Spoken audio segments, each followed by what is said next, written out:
हरे कृष्णा। भगवद गीता अध्याय 2 श्लोक संख्या 47।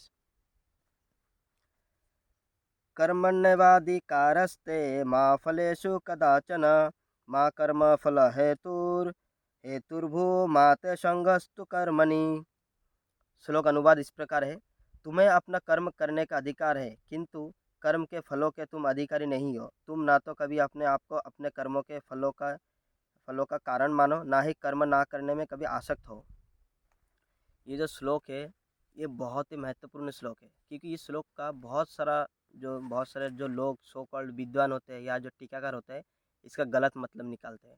तो इसका असली क्या मतलब है, उसके ऊपर आज हम चर्चा करेंगे। तो यहाँ पे भगवान ने अर्जुन को 4 पॉइंट बताया। पहला पॉइंट बता रहे हैं, एक-एक करके हम पॉइंट लेंगे, फिर उसके ऊपर डिस्कशन करेंगे। तो पहला पॉइंट क्या बताया? तुम्हें अपना कर्म करने का अधिकार है। यानी भगवान अर्जुन को बता रहे, जो तुम कर्म करोगे उसका तुम्हें अधिकार है, यानी तुम डिसीज़न ले सकते हो तुम्हें कैसा कर्म करना है, कैसा कर्म नहीं करना है। तो भगवत गीता में जो 5 विषय वस्तु दिया हुआ है, पहला ईश्वर, दूसरा जीव, तीसरा प्रकृति प्रकृति, चौथा कर्म और पाँचवा काल। तो इसमें से अगर कर्म को निकाल दें, बाकी जो 4 है ये भगवान के मतलब कंट्रोल में है। ईश्वर तो खुद ही भगवान है। दूसरा जो है जीव, प्रकृति और काल, ये तीनों जो है भगवान के कंट्रोल में है। लेकिन एकमात्र ऐसा एस्पेक्ट है, वो है कर्म, जो कि भगवान ने हम पे छोड़ दिया है। हम उसका डिसीज़न ले सकते हैं कि हमें कैसा कर्म करना है, क्योंकि हम भगवान के अंश हैं। तो जैसे मान लीजिए कोई राजा है, और अगर राजा अपने प्रजा को ये बोले, आज से मैं जैसे बोलूँगा वैसे तुम्हें खाना-पीना है, वैसे तुम्हें रहना है, वैसे तुम्हें जीना है, तो जो प्रजा है उनका जीवन जो है दुष्कर हो जाएगा।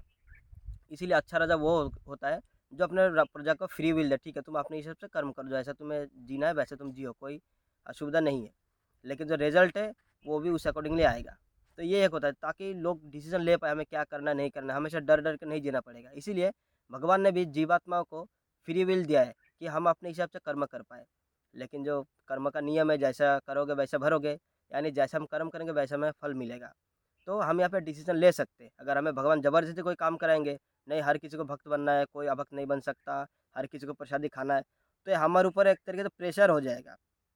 तो ज़बरदस्ती वाला प्रेम, तो भगवान ये कभी नहीं चाहते कि कोई भगवान को ज़बरदस्ती प्रेम करे, मजबूरी में आके भगवान से प्रेम करे। भगवान चाहते हैं हर कोई अपने फ्री विल का इस्तेमाल करके उनसे प्रेम करे। और ये भौतिक जगत में भी देखते हैं कि हम अगर किसी को बोले तुम प्रेशर करेंगे बंदूक रख के कि तुम मुझसे प्रेम करो, तो वो प्रेम प्रेम नहीं कहलाता, वो ज़बरदस्ती या फिर मजबूरी कहलाते हैं। तो इसी तरह भगवान नहीं चाहते कि जो जीवात्मा है उनको ज़बरदस्ती प्रेम करें, इसलिए भगवान ने फ्री विल सबको दिया। तुम अपने हिसाब से कर्म करो, तुम्हें अगर लगता है मुझे प्रेम करना चाहिए तो मुझे प्रेम करो, नहीं तो तुम अपना जीवन जी सकते हो। ये फ्री विल दिया है। आगे बता रहे, दूसरा पॉइंट हमारा ये है, किंतु कर्म के फलों के तुम अधिकारी नहीं हो। यानी जो फल आएगा उसका तुम अधिकारी नहीं हो, यानी तुम अपने हिसाब से फल को चेंज नहीं कर सकते। कि जैसे मान लीजिए हम बोलते कि मैं कर्म करूँगा तो मेरे हिसाब से मैं फल लूँगा, तो ऐसे नहीं कर सकते। कर्म का नियम है, उस हिसाब से आपको फल मिलेगा। इसीलिए हम देखते हैं कई बार कि सेम एनर्जी, सेम एक तरीके से डेडिकेशन के साथ कई सारे लोग कुछ बिज़नेस चालू करते हैं, कुछ करते हैं, लेकिन उनका रिज़ल्ट अलग-अलग आता है। वो बहुत सारा कर्म का खेल रहता है, पिछला प्रारब्ध रहता है, उनका किस्मत में है या नहीं है, बहुत सारा चीज़ें मैटर करता है। लेकिन ये जो कर्म हम बराबर करते हैं, लेकिन कई सारा चीज़ों को देख कर के हमें फल मिलता है। नहीं कि हमने ये कर दिया तो हमें ऐसा ही फल मिलेगा, हमें पिछला कर्म भी देखना पड़ता है। इसीलिए भगवान बोले तुम कर्म के फल के अधिकारी नहीं हो। यानी जो तुम कम कर्म कर रहे हो ना उसका फल मैं देता हूँ। तुम अपने कर्म के बलबूते पे फल नहीं मिल रहा है तुम्हें, क्योंकि तुमने कर्म किया है, उसका जो फल होगा फल देने वाला मैं हूँ। जैसे हम बैंक जाते हैं, हमने चेक भर के दे दिया, है ना? लेकिन अकाउंट में पैसे होगा तभी बैंक वाला जो कैशियर है वो हमें पैसे देगा। हमने तो अपना तरफ से कर्म कर दिया, लेकिन अकाउंट में पैसे है या नहीं है, वो डिसीज़न कौन लेगा? वो अंदर जो बैठा कैशियर है वो लेगा। यानी हमारा चेक भरने से कुछ नहीं होगा, हमारे अकाउंट में पैसा होना चाहिए और वो कैशियर हमें देना चाहिए। इसी तरह जब हम कोई कर्म करते हैं, तो वो क्या उसका फल मिलेगा नहीं मिलेगा, जो पिछला कर्म मिला-जुला कर भगवान हमें फल देते हैं। फिर ऐसा भी एक एस्पेक्ट होता है, पहलू भगवान देखते हैं कि ये जो फल हम इसको दे रहे हैं, क्या इसके लिए आगे जाके सही होगा या गलत होगा? बहुत सारा चीज़ें मैटर करता है, इसीलिए हम अपने हिसाब से ये जो कर्म का फल हम डिसीज़न नहीं मतलब डिसाइड नहीं कर सकते, हम कन्फ्यूज़ हो जाएँगे। इसलिए भगवान बोले इसको छोड़ दो, किंतु तुम कर ही नहीं सकते। इसीलिए तुम इसको अपने अपने आप को इस कर्म फल का अधिकारी समझो ही मत, क्योंकि देने वाला तो मैं ही हूँ, है ना?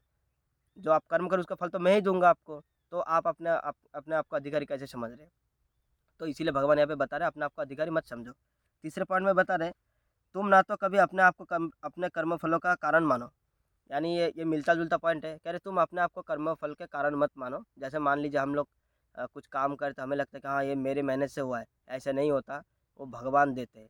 हम अपना प्रचेष्टा कर सकते हैं, लेकिन भगवान की कृपा बहुत मायने रखता है। भगवान कृपा नहीं करेंगे तो हम कैसे दे सकते हैं? जैसे हम लोग पिताजी से पैसे माँग सकते हैं, तो हम पिताजी ने हमें पैसे दे दिया, अब हमें लगता है कि हाँ, हमने पिताजी से माँगा पैसे इसलिए पिताजी ने हमें पैसे दे दिया, ऐसा नहीं है। हमने माँगने का अपना कर्म कर दिया है, लेकिन पिताजी ने पैसे इसीलिए दिया क्योंकि पिताजी के पास पैसे हैं, वो देना चाहते हैं।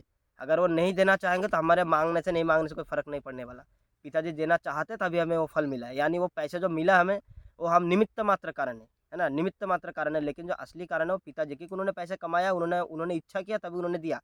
इसी तरह जब हम कोई कर्म करते हैं तो भगवान की इच्छा अनुसार हमें फल मिलता है, हम अपने हिसाब से फल नहीं ले सकते, इसीलिए वो हम कारण नहीं, हम निमित्त मात्र कारण है, लेकिन जो अल्टीमेट कारण है, अल्टीमेट कॉज है वो भगवान है। और आगे बता रहे हैं, ना ही कर्म ना करने में कभी तुम आसक्त हो। और आगे बता रहे हैं कि ना ही कर्म ना करने में तुम आसक्त हो। कई बार ऐसा समझ सकते हैं, मतलब लोगों को लग सकता है ठीक है, जब भगवान को फल देना तो हम कोई कर्म ही नहीं करेंगे। ऐसा नहीं हो सकता, क्योंकि बिना कर्म का आप यहाँ पे रह ही नहीं सकते, आपको कुछ ना कुछ कर्म तो करना ही पड़ेगा। आप जब सांस लेते हैं, कुछ खाते हैं, कुछ पीते हैं, वो भी एक प्रकार का कर्म है, तो उसका भी अलग अलग रिजल्ट आता है। तो बिना कर्म का आप रह ही नहीं सकते। इससे बढ़िया कि आप गलत काम करो, इससे बढ़िया कि आप अच्छा काम करो। मतलब जैसे आप कुछ तो कुछ ना कुछ करना ही है, तो अगर आप गलत रास्ते में चला जाओ, गलत काम करो, इससे बढ़िया कि आप सही रास्ते में आके सही काम करो। कर्म तो आपको करना है, कर्म से आप बच नहीं सकते। कुछ ना कुछ आपको शरीर जो है उसको मेंटेन करने के लिए आपको काम करना पड़ेगा। इसलिए भगवान बता रहे हैं कि कर्म ना करने से तुम कभी आसक्त मत हो कि मैं नहीं करूँगा काम, ऐसे नहीं हो सकता। क्योंकि आप अर्जुन को बता रहे हैं, आप क्षत्रिय हो, आपका धर्म है मेरे आदेश पे काम करना। अपने जो वर्ण है आपका, उस वर्ण में, उस आश्रम के अकॉर्डिंगली, यानी बेसिकली वर्णाश्रम नियम के अकॉर्डिंगली आपका धर्म है, आपका कर्तव्य है युद्ध करना, तो आपको ये करना पड़ेगा, इससे आप बच नहीं सकते। ऐसे भगवान अर्जुन को बता रहे हैं कि हमें कुछ ना कुछ कर्म तो करना ही पड़ेगा, बिना कर्म के हम नहीं रह सकते। और यहाँ पे प्रभुपाद जी तात्पर्य में तीन प्रकार के कर्म के विषय में लिखते हैं बहुत अच्छे तरीके से। पहला जो कर्म होता है वो होता है सिंपल कर्म, दूसरा होता है विकर्म, और तीसरा होता है अकर्म। यानी जो कर्म होता है वो शास्त्र के अनुसार हम जो कोई मतलब काम करते हैं, शास्त्र को विधि विधान मान के, है ना, उसको कर्म कहा जाता है, जिसका हमें अच्छे फल प्राप्त होते हैं। और विक्रम होता है यानी जो शास्त्र के विरोध जाके, यानी शास्त्र में जो बताया नहीं गया या फिर जो बताया गया उसका उल्टा करते हैं, है ना, उसको कहा जाता है विक्रम, उससे हमें पाप मिलता है।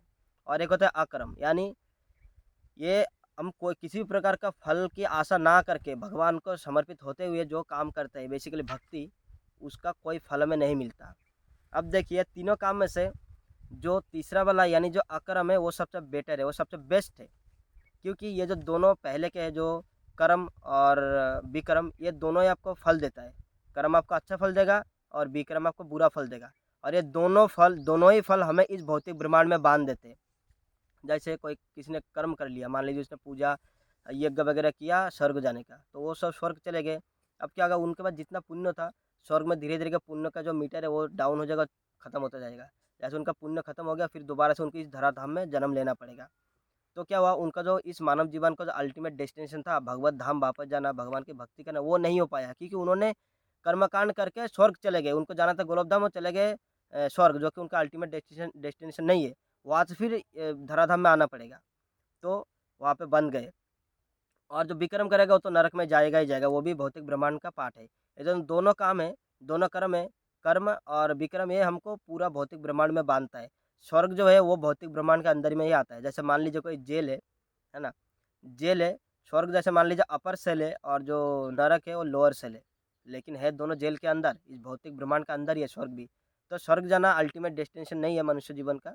मनुष्य जीवन का अल्टीमेट डेस्टिनेशन है भगवान का चरण कमल को पकड़ते हुए भगवत धाम वापस जाना। ये कैसे मिलेगा, ये जब हम अकर्म करेंगे, यानी जब हम भगवान के ऊपर समर्पित होते हुए कोई भी काम करेंगे तो उसका हमें रिजल्ट नहीं मिलता है। हमारा जो प्लस माइनस जो हमारा लेखा जोखा वो जीरो हो जाता है। जैसे मान लीजिए आप किसी कंपनी के थ्रू, कंपनी का आईडी कार्ड लटका के कहीं कहीं मतलब किसी के पास जाते हैं, तो भले ही वो जो आप अपने उस समय आप अपने कंपनी को रिप्रेजेंट करते होते हैं, यानी यानी जो लोग मान लीजिए गाली देगा, तो आप भले ही आपको लगेगा आपको गाली दे रहे, लेकिन एक्चुअली गाली कंपनी को देता होता है, क्योंकि दे रहा होता है, क्योंकि आपने उस कंपनी को रिप्रेजेंट किया, आप उस कंपनी की तरफ से गए, आप उस कंपनी में समर्पित हैं। इसी प्रकार जब हम कुछ कार्य करेंगे भगवान को समर्पित होकर, तो उसका जो रिजल्ट है वो भगवान खत्म कर देते हैं, है ना, वो हमें वो रिजल्ट नहीं लगता। जैसे हमारा जो कर्म का जो लेखा जोखा जीरो हो जाएगा, उस समय हम लोग क्वालिफाई हो जाएंगे भगवत धाम वापस जाने के लिए। नहीं तो फिर हम पाप करते रहेंगे या फिर पुण्य करते रहेंगे, हम यहीं पे भटकते रहेंगे। इसीलिए यहाँ पे प्रभुपाद जी तीन तीन प्रकार के कर्म कह रहे हैं कि तुम भगवान को समर्पित होते हुए कर्म करो, जिससे तुम्हारा जो पाप और पुण्य दोनों नष्ट हो जाएगा। जब आपका ज़िंदगी का कर्म का जो खाता है वो कोरा कागज़ जैसा हो जाएगा, तब आप भगवत धाम वापस जाने के लिए क्वालीफ़ाई हो जाओगे। इसीलिए अर्जुन को बता रहे हैं तुम मेरे आदेश पे काम करो, क्योंकि ये मैं बोल रहा हूँ तुमको करने के लिए। जैसा हमें भगवत गीता मिला, हमें शास्त्रों के अकॉर्डिंगली काम करना है ना? तो भगवान का वाणी है, तो यहाँ पे भगवान डायरेक्ट अर्जुन को बता रहे हैं, तुम अपने वर्णाश्रम के अकॉर्डिंगली काम करो, क्योंकि जो वर्णाश्रम का उद्देश्य वो है भगवान विष्णु को संतुष्टि करना। विष्णु पुराण में दिया हुआ है कि जो वर्णाश्रम है उसका पालन करने का जो उद्देश्य है वो है भगवान विष्णु को संतुष्टि करना। तो यहाँ पे भगवान विष्णु खुद बता रहे हैं कि ठीक है तुम लड़ो, मैं बता रहा हूँ तुम लड़ो। तो हमें यहाँ पे फल की चिंता में नहीं करना है। यानी भगवान ने जो कह दिया हमें वो करना है। वो चाहे किसी भी माध्यम से कहे, भगवान अगर शास्त्र के माध्यम से कह रहे तो हमें मानना है, भगवान डायरेक्टली बता रहे तब भी हमें मानना है, भगवान गुरु के माध्यम से, साधु के माध्यम से हमें समझा रहे हैं कि मेरे लिए काम करो, तब भी हमें मानना है। यानी देखो जो भी हम करेंगे फल तुम समझो, हमने तुम्हारे कहने पे कर दिया, बाकी इसमें हमारा कोई लेना-देना नहीं है। तो हम ऐसे जब काम करने लगेंगे तब हमारा जो ये जो लेखा-जोखा कर्म का खाता जो लेखा-जोखा ये ज़ीरो हो जाएगा।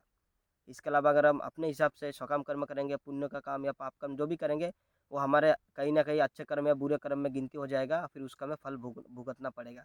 और जब तक हम फल भुगतते रहेंगे तो मान लीजिए यहीं पे भुगतना पड़ेगा। हम यहीं पे भौतिक ब्रह्मांड में रह जाएँगे। इसीलिए हमें हमेशा भगवान का शरणागति लेकर के भगवान की सेवा के लिए हमें काम करना चाहिए। हरे कृष्ण।